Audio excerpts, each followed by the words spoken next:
საღამომშვიდობის მეგობრებო, კიდევ ერთხელ ჩვენ ვართ საპროტესტო აუდიტორია. ვცდილობთ ყოველ საღამოს დავაორგანიზოთ საუბარი საინტერესო თემებზე სააუდიტორიო ფორმატში და ვუერთდებით, რა თქმა უნდა, აქციას და იმიტომ ვართ აქ, რომ აქცია გავაძლიეროთ, მომიტინგეები ხან დავასვენოთ ხოლმე, ხან საინტერესო რაღაცებზე ვესაუბროთ ისეთ რაღაცებზე, რაც თვითონ აინტერესებთ. დღესაც მორიგ ლექციას საუბარს, ესე ვთქვათ, ჩაატარებს ნიკა შურღაია. ეკონომიკაზე ვსაუბრობთ და ყველაფერზე ვსაუბრობთ, რა თქმა უნდა, რაც პროტესტ ქვეყნის მომავალს და ჩვენი ქვეყნის გადარჩენას ეხება. ნიკა, მადლობა კიდევ ერთხელ ჩვენი გვერდში დგომისთვის და იმისთვის, რომ ვაიარაღებთ ერთად ადამიანებს, რომლებიც იბრძვიან ესეთ თავგამოდებით და გმირულად. უკვე 192 დღეა თუ არ ვთქვი პროტესტის გადაბმულად და ხო, იქამდე არ გავჩერდებით ჩვენ ეგრე გგონია, სანამ ან ერთიანობას არ ვიპოვით, ან გამოსავალს არ ვიპოვნით, ან რაღაცა ისეთი არ მოხდება, რომელიც ჩვენ ყველას ერთად გვინდა. მადლობა კიდევ ერთხელ. დიდი მადლობა გიორგი, ყველას გამარჯობა. რითი დავიწყებ ახლა, აი გიორგიმ რაც თქვა, ერთიანობის პოვნა გვჭირდება და ერთ პატარა, ვთქვათ, ეკონომიკური თემა არ არის, მაგრამ ამას გეტყვით, რომ ახლახან წავიკითხე, ძალიან კარგი კვლევა კარნეგის ფონდი არის ასეთი, Carnegie Endowment ქვია და 4 ქვეყანაში, სადაც დემოკრატიამ ჯერ უკან დაიხია, როგორც ჩვენთან და მერე აღდგენა დაიწყო, რაც ჩვენთან ჯერ არ მომხდარა. ეს მოხდა სამოქალაქო საზოგადოების მაღალი აქტივობით და პოლიტიკურ პარტიებთან თანამშრომლობით და პოლიტიკური პარტიების ერთმანეთთან კარგი თანამშრომლობით. კოალიციური მიდგომები და ასე შემდეგ. აი ესეთი რამე გვჭირდება ჩვენ აუცილებლად და მესმის რომ ასეთი ინდივიდუალისტიერი ვართ. აი აქ არის ქუჩა ჯორჯიაშვილის, რომელიც ჯერ კიდევ 125 წლის წინ ამჩნევდა როგორ სული გვეხუთება, როცა საერთო რამე არის გასაკეთებელი და ეს ჩვენი ინდივიდუალიზმი, ჩვენი ემოციები როგორღაც უნდა ესე იგი საკუთარ თავში ძალა ვიპოვნოთო, ბოდიში მოვიხადოთო. საკუთარ თავში ძალა ვიპოვნოთ, სადაც მოსახდელია კი ბატონო, თუმცა იქ არ არის, მე მგონია, მოსახდელი, ვისაც მოსახდელი აქვს დაფიქრდეს.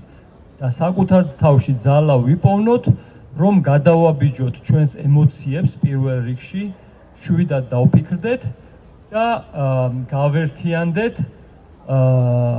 ვიპოვოთ საერთო ნიადაგი იმისთვის, რომ ჩვენი ქვეყანა, ჩვენი თავისუფლება არ გამოგვეცალოს ხელიდან და მათ შორის ეკონომიკური კეთილდღეობა. მოდით ახლა ეკონომიკურ კეთილდღეობაზე ვისაუბრებ. ზუსტად 2 კვირის წინ, 2 კვირისა და 1 დღის წინ ისე მოხდა, რომ გუშინ არ გამოვიდა ჩემი გამოსვლა და აი 1 დღის დაგვიანებით მე დაგპირდით, რომ გითხარით, რომ სწავლობდი საქართველოს თლიანი შიდა პროდუქტის გამოცხადებული ციფრების რეალიზმს. პირველ კვარტალში, როგორც იცით, გამოაცხადეს, რომ 9.3%-ით ჰქონდა თლიანი შიდა პროდუქტის რეალური ზრდა, რაც ძალიან არარეალურად ჩანდა, იმიტომ რომ ჩვენს ჯიბეებს, ჩვენს არაფერს კეთილდღეობას არ ეტყობა, ეტყობა მხოლოდ პორშეების მომრავლება ჩვენს ქვეყანაში. და აქედან გამომდინარე საეჭვო იყო. სწავლობდი და გულწრფელად გეტყვით, რომ ძალიან დატვირთული 2 კვირა მქონდა და რაღაცეები გავარკვიე მე თვითონ ფიქრის პროცესში და ამ დროს ეს არის კარგი და ეს არის ერთობა, რომ ძალიან კარგი ახალგაზრდა ჩემზე, თუმცა უკვე კარგად ჩამოყალიბებული და კარგი პროფესიონალი და ეკონომისტი გიორგი ხიშტოვანის შრომები გამოვიდა ამასობაში, რომელიც ზუსტად პასუხობს ჩემი კვლევის დიდ ნაწილს და სიხარულით გესაუბრებით ამაზე, გიორგის მიგნებებზე და შეგიძლიათ თავადაც ნახოთ Facebook-ს გვერდზე და ჩემს გარკვეულ შეფასებებს გავაკეთებ და სხვა საკითხებსაც შევეხები ამავე საგანთან დაკავშირებით. პირველი იმით დავიწყებ, რომ როდესაც ქვეყნდება ეკონომიკის ზრდის მაჩვენებლები, დასაწყისში ქვეყნდება სწრაფი პროგნოზი. სწრაფი პროგნოზი ემყარება დლგ-ს გადამხდელთა ბრუნვის ზრდას, შეფასებას და ეს ძალიან ისეთი ციფრებია რა, რომელიც რა ვიცი, ფულის ბრუნვა ბევრი რამის გამო შეიძლება მოხდეს, არა ხელოვნურადაც შეიძლება გამოიწვიო, მოდი ასე ვთქვა და ასეთი რაღაცების მომსწრე ვარ მე საქართველოს ისტორიის მანძილზე 90-იანი წლების მიწურულში და 2000-იანი წლების დასაწყისში განსაკუთრებით აქტიური იყო ეს ასეთი ქმედებები. ამ ბოლო ხანებში არ ყოფილა, თუმცა აი მოდით გავაგრძელებ და მოვყვები. და ნუ მე შევეცადე და ეს კვლევა კიდევ წინ მიმყავს, რომ ყველა კომპონენტი ვნახო მთლიანი შიდა პროდუქტის ზრდის, ამავე დროს მოდით ახლა ორ სექტორს მივაქციოთ ყურადღება, რომელსაც ძალიან დიდი წვლილი აქვს მთლიანი შიდა პროდუქტის გამოცხადებულ ზრდაში. პირველი ვისაუბრებ სამშენებლო სექტორზე, მე ამაზე გესაუბრეთ და ერთი თვე გავიდა იმის შემდეგ, ახლა გამოვიდა გალთენთაგარდი აკეთებს ხოლმე ამ კვლევებს, გამოვიდა კიდევ ერთი ახალი კვლევა და შედეგები ასეთი გვაქვს, რომ ბინების ფასებმა ოდნავ მოიმატა, ამას შევეხები რას ნიშნავს მოიმატა. ბინის ქირებმა დაიკლო 4%-ით, გაყიდვები მეორად ბაზარზე შემცირდა 12%-ით, ეს ძალიან დიდი ციფრია.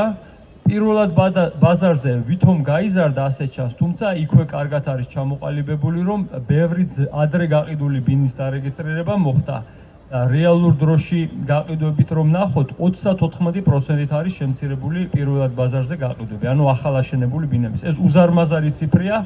აქვე დავაკორექტირებ, რომ ერთი წლის წინ მაღალი ბაზა იყო გაყიდვების, ამის და მიუხედავად 12%-ითაც რომ იყოს შემცირება, რაც მოხდა მეორე ბაზარზე, ძალიან დიდი შემცირებაა. თუ გავითვალისწინებთ, რომ ეკონომიკა გაიზარდაო, გვესაუბრებიან და თუ გავითვალისწინებთ, რომ მშენებლობა, ანუ მიწოდება და მიწოდება ზუსტად არც ერთ კვლევაში არ არის, თუმცა მიწოდების გაზრდაზე შეგვიძლია ვიმსჯელოთ დაკრედიტების ზრდით. ამ სექტორის, სამშენებლო სექტორის უზრავი ქონების იპოთეკების დაკრედიტება წინა პერიოდში დაახლოებით 25%-ით გაიზარდა. ამიტომ თუ 25%-ით გაიზარდა მიწოდება და 12%-ით შემცირდა გაყიდვები, ძალიან დიდი დისბალანსი გვაქვს მოთხოვნასა და მიწოდებას შორის, რაც ნიშნავს, რატომ აშენებენო, მეკითხებიან გზადაგზა და ინერციით აშენებენ, ანუ დაწყებულს ამთავრებენ, გონიათ რომ გადაივლის, ასე შემდეგ და ნუ ყოველ შემთხვევაში დამთავრება ჯობია დაწყებულის და თან ესეც ვიცოდეთ, რომ მთლიან შიდა პროდუქტის ზრდაში რო აშენებს ვიღაცა, რომც არადროს არ გაიყიდოს, ის ზრდაში ითვლება. და მერე რომ არ გაიყიდება, ეს უკვე ცალკე საკითხია. გაიყიდება თუ არ გაიყიდება, ვნახოთ. ყოველ შემთხვევაში ჯერჯერობით მდგომარეობა ისეთია, რომ მშენებლობიდან მოსული ზრდა ახლა არის, ну, ასე ჩანს, რომ ფუჭი ზრდა ჯერჯერობით, ესე იგი, მიწოდება მოთხოვნას ბევრად აჭარბებს და ფასების კლება არის მოსალოდნელი ნებისმიერი ეკონომიკური ანალიზით. ფასები მცირედ გაიზარდაო და მოდით ამასაც შევეხოთ, როგორ გაიზარდა, ხო, პარადოქსია, რომ ასეთი დისბალანსი იყოს მოთხოვნა მიწოდებაში და ფასები იზრდებოდეს. გაყიდვების წინა თვეში იპოთეკა, ესე იგი, სესხები დაკრედიტება შემცირდა, ძალიან შემცირდა.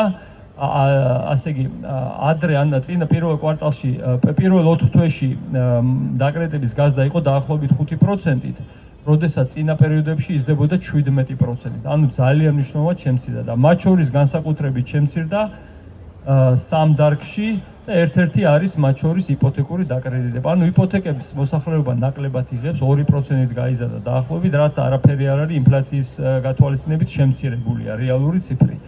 და ფასები იმიტომ იზრდება სავარაუდოდ, რომ განვადებით იყიდება ბინები და განვადებით რომ ყიდიან, წლების მანძილზე უნდა გადაუხადოს ადამიანმა და რაც პროცენტს იხდის, წარმოიდგინეთ, მშენებელი ცდილობს, რომ ის ფულს რო ნელა იღებს, ის დააკისროს ყიდველს.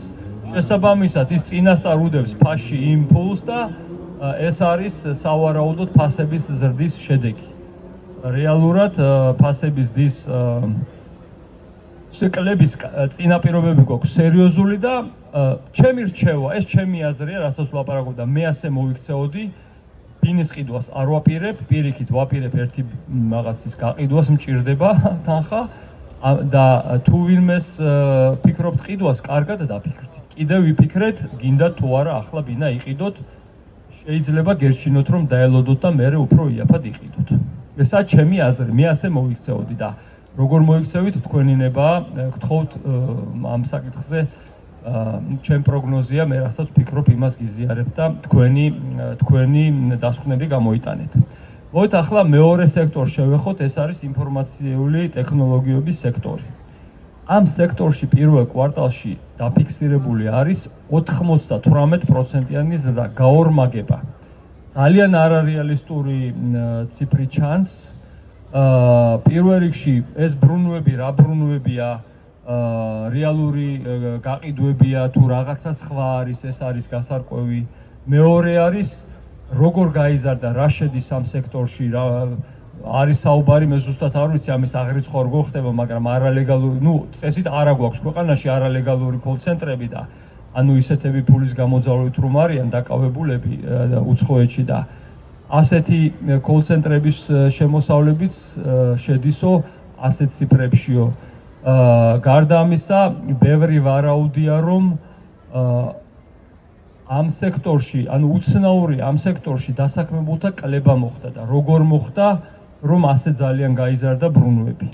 ამაზე ქართული ოცნებაც შეწუხებულია და შფოთავს და ახლა ცდილობენ რომ კიდევ უფრო გაუადვილონ რუს სპეციალისტებს აქ ჩამოსვლა და საქართველოში საბინადრო მოწმობების მიღება, აი ახლა იღებენ ამ კანონს, ან უკვე მიიღეს ახლახანს იყო კანონ პროექტი. შესაბამისად, კიდევ უფრო პარადოქსულია რომ ამ დარგში ასე ძალიან გაზრდილი იყო შემოსავლები და კიდევ ერთი მომენტია რომ ამ დარგში მომუშავე კომპანიები თითქმის არ იხდიან გადასახადს და სავსებით შესაძლებელია ასევე რომ რაღაცა სხვა ბრუნვები საზღვარგარეთ რეალურად გაყიდვები საქართველოში ბრუნავდეს და ეს ბერავდეს, ასე ვთქვათ, ჩვენს ძალიან შიდა პროდუქტს და რეალურად არ იყოს არაფერი ამ ქვეყანაში თითქმის არ რჩებოდეს. პრინციპში შედეგები ნათლადაც ჩანს, ვერ ასრულებს დე-ფაქტო ხელისუფლება შემოსავლების გეგმას ბიუჯეტის, მნიშვნელოვანი ჩამორჩენა აქვს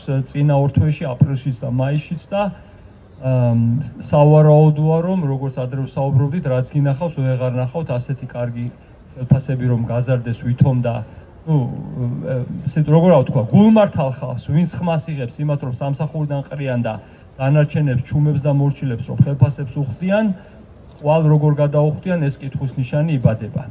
ანუ რას შეკვეცავენ ბიუჯეტში. რაცაც მე შემიძლია დავაკვირდი, არავითარი შეხება არ მაქვს სახელმწიფო სექტორთან, თბილისის გზებით ძალიან არის გაფუჭებული.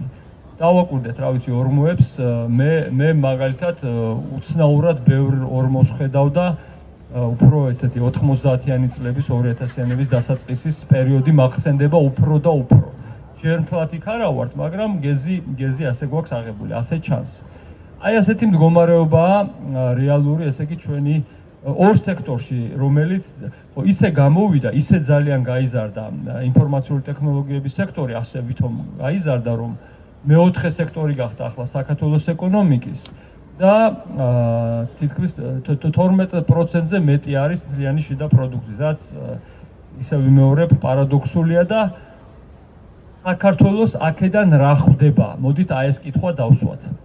დიდი ხანია იყო ტენდენცია ჩვენს ქვეყანაში, რომ არ ქონდა საკუთარი კაპიტალი, საკმარისი და ბევრი რამე უცხოელებს ეკუთვნოდათ. ნამდვილად არა მაქვს ის აზრი, რომ ყველაფერი ჩვენ უნდა გვეკუთვნოდეს და მისასალმებელი იყო უცხოური ინვესტიციები. ამავე დროს უფრო და უფრო თვალნათელი ხდება, რომ ქართველებს უფრო და უფრო ნაკლები ხვდება იმ დოვლათიდან, რაც ამ ქვეყანაში იქმნება.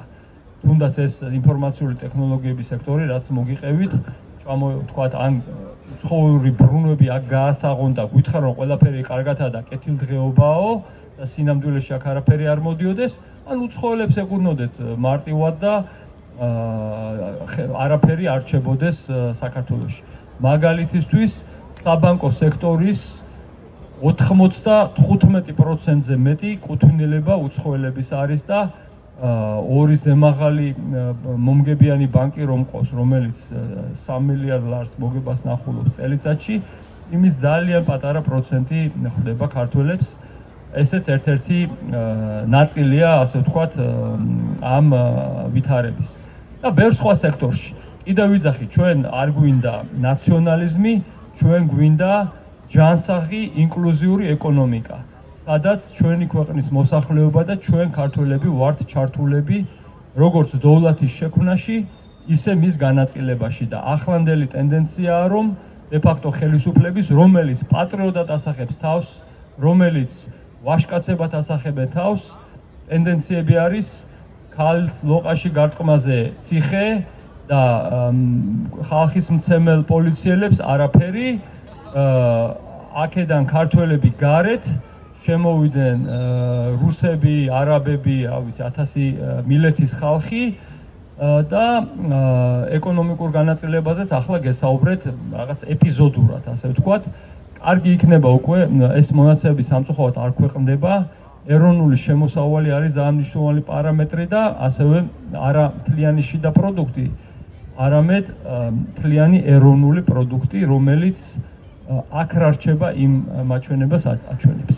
აი ასეთ რაღაცებზე ფიქრი ნამდვილად გვაქვს დასაწყები, მათ შორის ეკონომისტებსაც, ვისაც მეტი შეგვიძლია რომ აქ ვიკულიო და წარმოვაჩინოთ ეს საკითხები და ამ მიმართულებით მუშაობას გავაგრძელებ. კიდევ ვიმეორებ, ნამდვილად არ გვჭირდება ჩვენ ურაპატრიოტიზმი და ნაციონალიზმი და უცხოელების სიძულვილი არავითარ შემთხვევაში, ამავე დროს საკუთარი თავი, საკუთარი ერი თუ არ გიყვარს, ვერავის ვერ შეიყვარებ და ჩვენ თავზე ვიზრუნოთ, ჩვენს დემოგრაფიაზე ვიზრუნოთ, ამაზე ძალიან ხშირად ვსაუბრობ და ეს რუსთაველის პროტესტი ძირთაძირია და საფუძველთა საფუძველია ჩვენი ბრძოლა თავისუფლებისთვის, იმიტომ რომ ასე ჩანს ამ დე-ფაქტო ხელისუფლების კურსი არის საკუთარი კეთილდღეობა პირველ რიგში, რომელიც გამოიხატება მორჩილი ხალხის წახალისებაში და თავისუფალი აზრის განადგურებაში. შესაბამისად, თავისუფლების მოყვარე ქართველი ხალხი მათ არაფერში არ სჭირდებათ. აი ეს იყო დღეს რაც მინდოდა მეთქვა, შედარებით მოკლე საუბარი გამომივიდა და თუ რაიმე კითხვა გაქვთ, სიამოვნებით გიპასუხებ, დავაკომპენსიროთ შემცირებული დრო.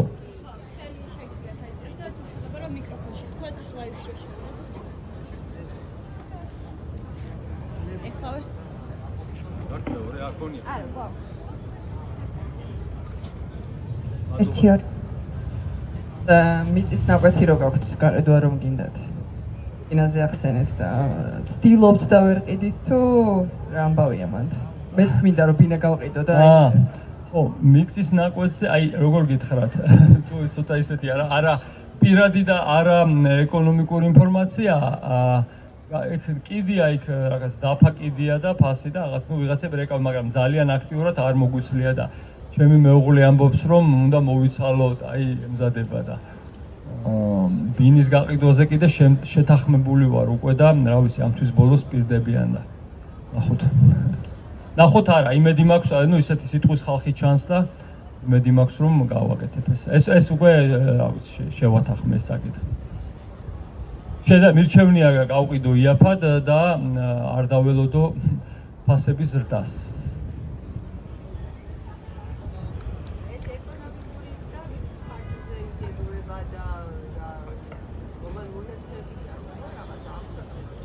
ხო, ესე იგი, კითხვას ვამენ, რომ ეკონომიკურის და რის ხარჯზე იგეგმებაო. მოდით ასე ვთქვათ, ზოგადად ხელისუფლება, ნებისმიერ ქვეყანაში ხელისუფლებამ რამე რომ არ გააკეთოს ბევრი ადამიანები რომ მუშაობენ, ცდილობენ, თავისთავად ხდება ხოლმე რომ ეკონომიკა იზრდება, ცოტათი მაინც, თუ რაღაცას რაღაც საშინელება ქვეყანა თუ არ არის. ყოველწლიურად მსოფლიო ეკონომიკა დაახლოებით 3%-ით იზრდება, ხან უფრო მეტით. და მსოფლიო ეკონომიკა იზრდება და შესაბამისად ბუნებრივია რომ ველოდეთ რომ ჩვენი ქვეყანა სულ მცირე 3%-ით გაიზრდება. ბოდიში. ხო, ამაზე ვისაუბრე რომ 3%-ით უნდა იზრდებოდეს. ჩვენ გვეუბნებიან რომ 9%-ით გაიზარდაო პირველ კვარტალში და ამაზე ვსაუბრობ რომ ახლა ამაზე ვისაუბრე რომ არარეალური ჩანს და მეორეა რომ ჩვენ თავზე ნამდვილად ვეუბნებთ. ასეთი რაღაცები ხდება ხოლმე, მოდით სოფლიო ისტორიას შევხედოთ ეკონომიკურ ისტორიას, რომ როდესაც ეკონომიკების ტრანსფორმაცია ხდება, წარმოიშვება ხოლმე ვითარება, როდესაც რომელიღაც ახალი სექტორი კარგად იზრდება, ძველი სექტორი ცუდად იზრდება და იმ ხალხს იქ ვინც აღმოჩნდება ხალხი, იმათი მდგომარეობა არ არის ესეთი კარგი. ამ შემთხვევაშიც გარკვეულწილად უკვე მსოფლიოში ეს ტენდენციები დაწყებულია, თუმცა საქართველოში არ არის ახლა რაღაც ხელოვნური ინტელექტის განვითარება და რაღაც უმძღოლო მანქანები და ასეთი ამბები, რომ სამუშაო ძალის ესეთი რეალური ჩანაცვლება ხდებოდეს და საქართველოში პროდუქტიულობის ზრდა არ ხდება. ძალიან უმნიშვნელო არის პროდუქტიულობის და შესაბამისად ვერ ვიტყვით, რომ ახლა სოფლიო ეკონომიკის და ტექნოლოგიური პროგრესის შედეგია, რომ ჩვენ თავზე ვეგრძნობთ. უფრო იმ არათანაბარი განაწილების და იმ ეკონომიკური პოლიტიკის შედეგია ჩვენ თავზე რომ ვეგრძნობთ, რაც გითხარით. ანუ სიმდიდრე არის კონცენტრირებული და უფრო კონცენტრირდება, ანუ დიდრდები უფრო დიდრდებიან და ღარიბები უფრო ღარიბდებიან. ეს ბიბლიური მცნებაა და ანუ თუ ადამიანი არ მოიქცევა ადამიანურად და განაწილებას არ მოახდენს გარკვეულწილად, აუცილებლად ასე მოხდება, როგორც ცხოველთა სამყაროში, რომ ძლიერები გაძლიერდებიან და სუსტები დასუსტებიან. და ბიბლიაში ზუსტად ეს სიტყვებია, რომ დიდრები გამდიდდებიან და ღარიბები გაღარიბდებიან. იმით ვართ ადამიანები, რომ მოვახდინოთ გონივრული გადანაწილება და ისე გავაკეთოთ, რომ ბავშვს სწავლა შეეძლოს და მას, ანუ ჩვენ გათანაბრებაზე როცა ვლაპარაკობთ, იმას არ ვლაპარაკობთ, ეს ყოველთვის კატასტროფულია, რომ იმას წავართვათ და ამას მივცეთ. საუბარია, რომ გადასახადების მეშვეობით იმათ, ვისაც მეტი შეუძლია, მეტი გამოვართვათ და მივცეთ იმას, ვისაც ეს სჭირდება, თუნდაც ბავშვების განათლებისთვის და განათლების მეტი შესაძლებლობები. კი ბატონო. ხო, აქვე ერთ საკითხად შევეხები, რახან ეს კითხვა ჩამოვარდა, რომ ჩვენ გვაქვს გადასახადების ბრტყელი სისტემა. ეხლა ამ დისკუსიის წარმოშობას არ ვაპირებდი, ვიტყვით ჩემს აზრს. ანუ ყველა ერთნაირ პროცენტს ვიხდით გადასახადებს და ეს კონსტიტუციურად დაფიქსირებულია და აი ჩვენ თანაბრები ვართ და რაღაც. ამავე დროს მხოლოდ 9 ქვეყანა თუ არ ვცდები, ყველაზე ბევრი თუ მეშლება 12 იყოს, სადაც ასეთი ბრტყელი გადასახადებია. დანარჩენ ყველა ქვეყანაში არის პროგრესული. ანუ ესეც ბიბლიური მცნებაა, სახარებისეული, ეს სახარება უკვე, ვისაც მეტი მიეცემა, მეტი მოეთხოვება. შესაბამისად, ქვეყნების უმეტესობაში უფრო მდიდრებს, უფრო მეტი გადასახადი აქვს. ეს ცალკე საკითხია. ამავე დროს აქ საუბარია, რომ ჩვენ გვჭირდება ჩვენი მოსახლეობის ჩაბმა ეკონომიკურ საქმიანობაში. ადრე გითხარით, 34% რეალურად ყავს უმუშევარი, ანუ ადამიანი, ვინც იმუშავებდა და ვერ მუშაობს. იქიდან 15%-მდე დაახლოებით დაფიქსირებულია როგორც უმუშევარი, დანარჩენი იმიტომ არ არის დაფიქსირებული, რომ სამუშაოს არ ეძებს უიმედობის გამო, არ აქვს იმედი რომ იპოვის. ეს ხალხი უნდა ჩავაბათ. ეხლა ეს ძველი ძირია ამ პრობლემის, ისე ვერ ვიტყვით, რომ მარტო ამ ხელისუფლების ბრალია. საქართველომ განიცადა უდიდესი ეკონომიკური კოლაფსი 90-იანი წლების დასაწყისში. სოფლიოს ჩაწერილი, ასე ვთქვათ, ისტორიაში, სადაც დაფიქსირებულია ეს კოლაფსების ზომები, რაოდენობები, მეორე ადგილზე ვართ ვარდნით, ანუ ძალიან ცუდი ვარდნა იყო.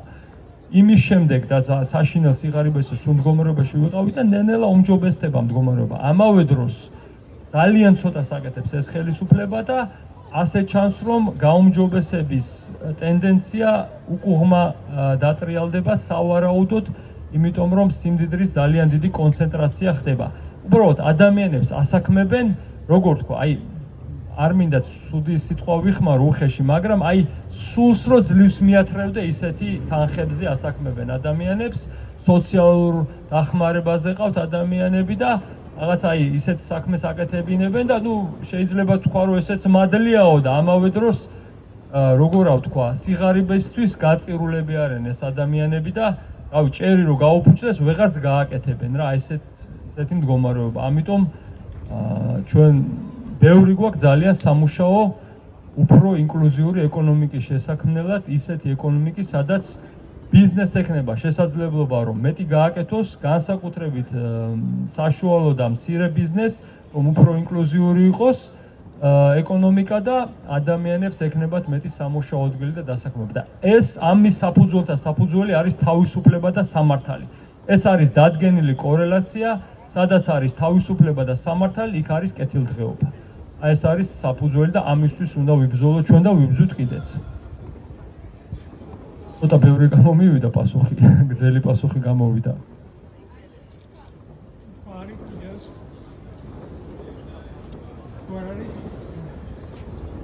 მადლობას გიხდით ყველას ყურადღებისთვის.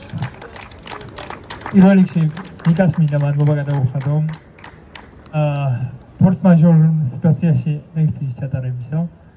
ძალიან დიდი მადლობა. ჩვენ ვართ საპროტესტო აუდიტორია. გვაქვს სოციალური ქსელები, Facebook-ი, Instagram-ი, TikTok-ი, YouTube-ი. გვაწერია საპროტესტო აუდიტორია, შეგვიძლიათ გამოგვიწეროთ. ასევე ჩვენ დავრეგისტრირდით ასეთი პლატფორმა არის Free Donation-ი, შეგიძლიათ შეხვიდეთ და დონაციის სახით დაგვეხმაროთ. მშვიდობიან საღამოს გისურვებთ, ცოდნა ძალა, ცოდნა თავისუფლება, ერთად გავიმარჯვებთ.